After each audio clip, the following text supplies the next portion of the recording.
Shalom Aleichem, meu irmão e minha irmã, como vão vocês? Que Hashem vos abençoe em nome de Yeshua.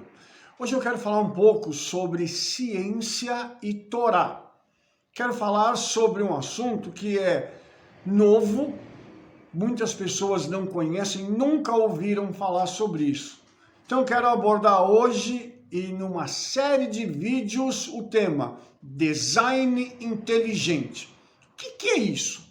Antes de falar sobre o design inteligente, eu quero ler para você Jó 26, 13 e 14, que diz assim: pelo seu espírito ornou os céus, a sua mão formou a serpente enroscadiça.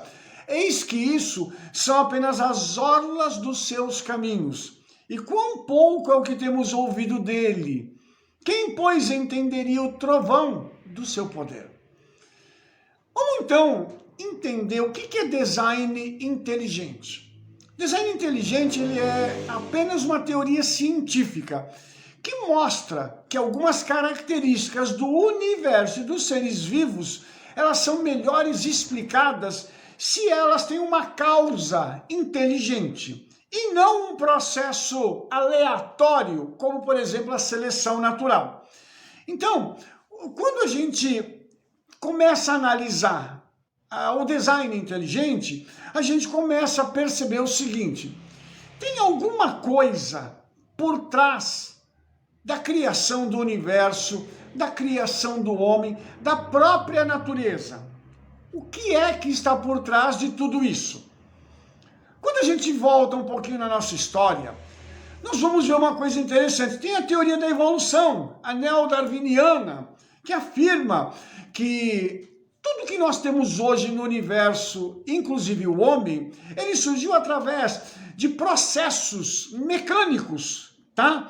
Que eles não tiveram uma orientação, simplesmente aleatoriamente eles foram ocorrendo e as coisas foram evoluindo.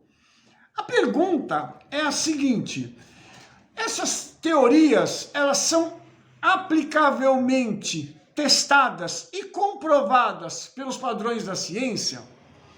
Será que nós podemos, através da ciência, da matemática, provar que tudo isso surgiu assim por acaso? Vou dar para você um exemplo, tá? Por exemplo, você está dirigindo um caminhão e na parte de trás do caminhão que você está dirigindo, na caçamba dele, você tem farinha, você tem ovos, você tem açúcar, você tem chocolate e você tem uma série de produtos que você vai levar para que eles sejam feitos bolos com esses produtos. Aí, de repente, você está andando por uma via e subitamente alguém cruza a sua frente, você pisa no freio e o caminhão dá aquela balançada. Você ouve um barulho atrás e você então vai verificar como é que está a carga. Quando você abre a porta do caminhão, você vai ver o seguinte, que lá agora tem um bolo pronto ou vários bolos prontos, inclusive com cobertura de chocolate. A pergunta é, seria isso possível através da lógica? A resposta é não. Então, essa teoria neo-darwiniana, ela mostra pra gente o seguinte, tem muitas falhas nessa teoria. E o design inteligente mostra que existem causas que fazem com que tudo aquilo que nós conhecemos hoje chegue ao ponto em que chegou através de uma outra concepção, não a aleatoriedade, algo que acontece por acaso, mas existe uma mente que está por trás disso. Por exemplo, vamos falar um pouquinho de célula. O nosso DNA ele contém quantidades incríveis de informação codificadas dentro dele. Inclusive, dentro do nosso DNA, na sequência dele, numérica, nós temos a mesma sequência numérica do nome do Eterno, IHVH, que é um tetragrama. Ora, será que depois que a ciência descobriu isso, pode-se dizer que isso foi colocado ali de forma aleatória? Lembrando que cada uma das células químicas, elas atuam em conjunto, elas são projetadas para desempenhar funções bioquímicas necessárias para a manutenção do nosso corpo. Eu tenho células e você tem células que regem todo o nosso organismo. E aí eu te pergunto o seguinte, isso tudo apareceu do nada? Puf! E o homem foi evoluindo até virar essa máquina perfeita?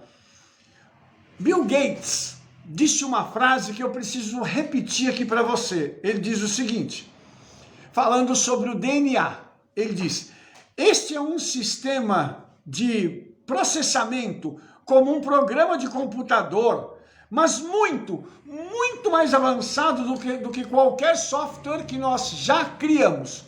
Então você vai ver que o próprio Bill Gates, que é uma pessoa que está entranhada nessa área de informática, ele diz que tudo aquilo que o homem criou não chega perto do DNA. Por quê? Porque o DNA possui funções tão complexas que a nossa mente ainda não conseguiu elaborar um programa que possa replicar o DNA.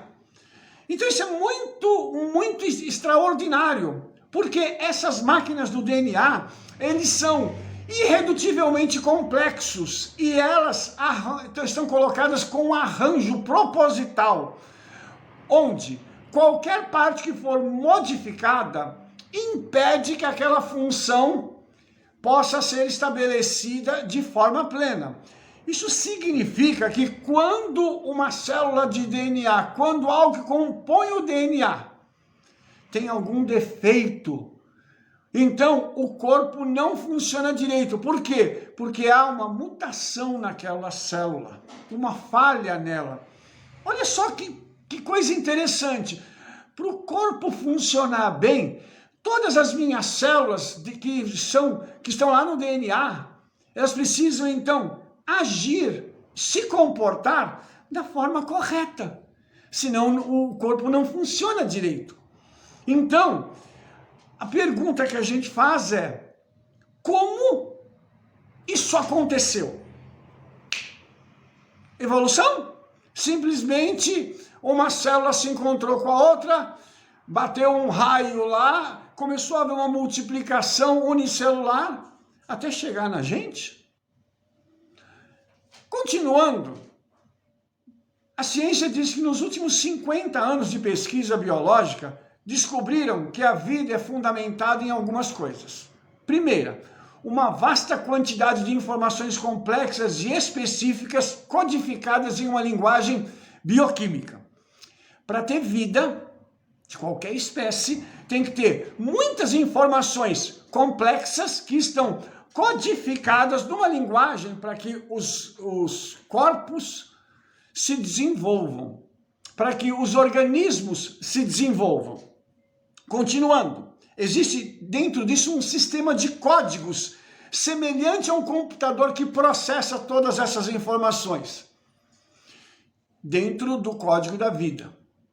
As máquinas moleculares são complexas, muito complexas, mais do que sistemas de multimáquinas, multicomputadores que nós temos hoje.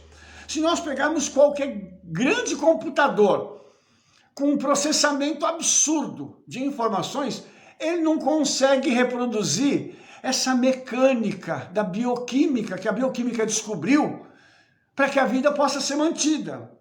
Então, como a gente está perguntando, vamos fazer uma outra pergunta. De onde, dentro da nossa experiência, vem essa linguagem, forma de nós nos comunicarmos, as formas de comunicação, as especificações, o código de programação dessas máquinas que permite que eu e você sejamos seres humanos como nós somos hoje?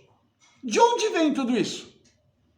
Isso tem uma única fonte conhecida, a inteligência. E não é a inteligência humana, é uma outra inteligência que permite que tudo isso agrupado, funcionando direitinho, dê origem à vida. Aí, nós vamos entender o seguinte: tudo isso são argumentos científicos que eu estou trazendo para você entender uma coisa. Dentro da natureza, os argumentos usados são esses. Dentro das casas científicas, das escolas científicas, o argumento é esse. Aí, nós não estamos falando de Torá, de religião, do eterno. Nós estamos falando de ciência. Então, o design inteligente é algo muito mais amplo do que só sobre o debate da teoria darwiniana. Isso porque grande parte da teoria do design inteligente, que hoje nós vamos mostrar que não é uma teoria, ele vem de áreas que a teoria darwiniana nem mesmo aborda. Ele vem da física e da cosmologia.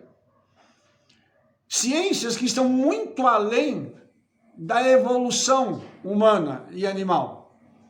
Então, quando a gente fala de design inteligente, nós estamos falando de coisas que são a nível macro, que são muito grandes, gigantescas, com números que nós nem temos ideia, e coisas microscópicas, que são aqueles elementos que estão dentro dos nossos corpos, das nossas células. Então, quando nós falamos disso, nós estamos querendo dizer o seguinte, que existem esses ajustes destas leis, da química, da física, da biologia, da cosmologia, para permitir que a vida possa ser gerada, mantida e perpetuada enquanto as coisas estão acontecendo, ou seja, enquanto está havendo uma renovação dessa vida. E aí eu te pergunto o seguinte, como é que a gente viveria sem a força da gravidade? É uma lei física invisível, mas que mantém-nos vivos. Uma outra parte, você sabia que o universo ainda está se expandindo? Isso faz parte desse design inteligente e não simplesmente de um boom, de uma explosão.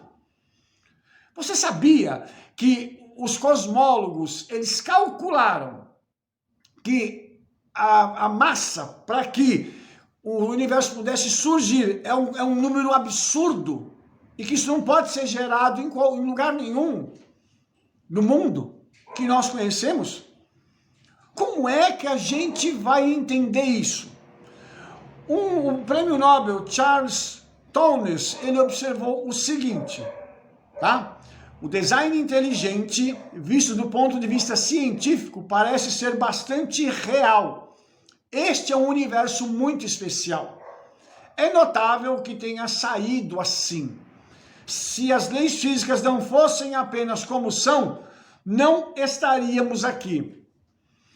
Um prêmio Nobel falando isso, nós temos que parar para considerar algumas coisas.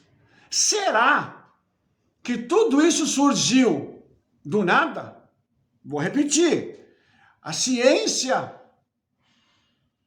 o que nós aprendemos nas escolas, é que tudo isso surgiu de um Big Bang. Isso explodiu em algum lugar para chegar onde está. E o homem também, ele veio evoluindo dos seres inferiores até se tornar essa potente máquina que está aqui.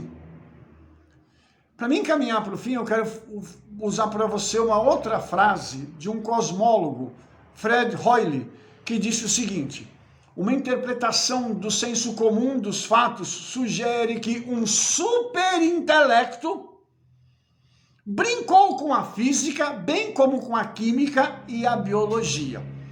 Ele continua dizendo assim, do menor átomo aos organismos vivos, a arquitetura de todo o cosmos, o tecido da natureza, mostra fortes evidências de design inteligente. Puxa vida, isso aqui não foi um crente que disse isso, foi um cosmólogo ateu. Vou repetir o nome dele, Fred Hoyle. E você imagina um ateu dizendo que tem uma supermente, um superintelecto que está por trás disso tudo. Então, hoje, para que eu e você possamos entender o design inteligente, nós precisamos entender que essa supermente, esse superintelecto que está por trás da criação de todas as coisas, é alguém com quem nós nos relacionamos no nosso dia a dia. É alguém que tem parte dele dentro de nós. Uma centelha do Criador está dentro do homem, principalmente de forma ativa dentro de mim e de você que cremos em Yeshua.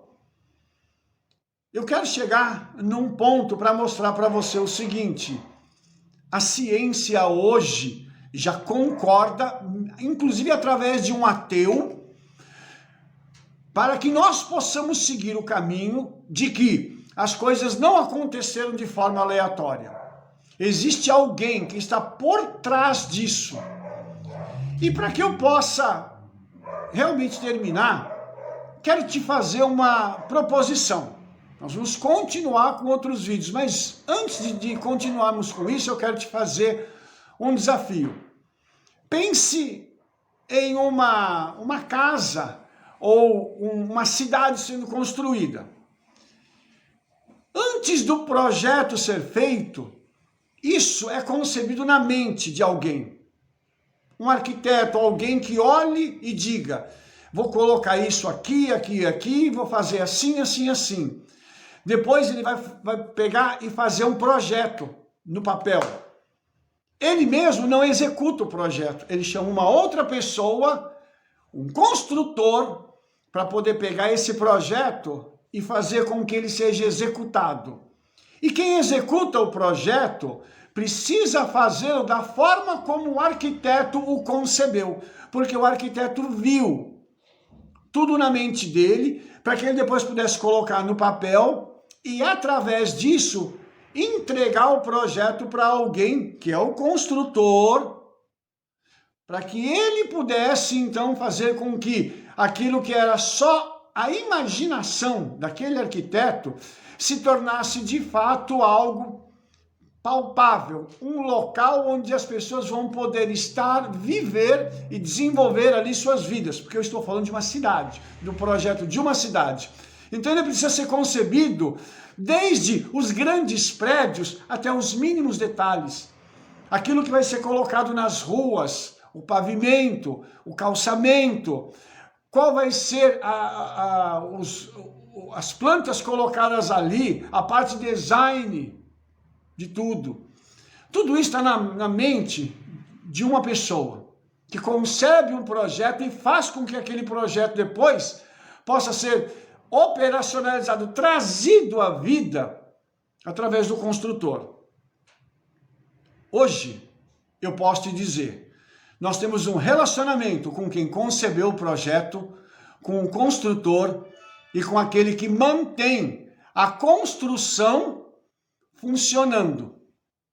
Então, vou deixar agora o suspense para você, para que nós possamos contar isso para você no nosso próximo vídeo. Mas não perca, porque nós vamos falar no nosso próximo vídeo sobre a questão da cosmologia. Nós vamos falar sobre o estudo dos astros, do universo. E eu quero lhe mostrar algo que é muito impressionante no estudo do universo, ligado com o Hakadosh Baruch Hu, com o Yeshua e com o Ruach HaKodesh, o Espírito Santo. Portanto, eu te vejo no nosso próximo vídeo. Não perca!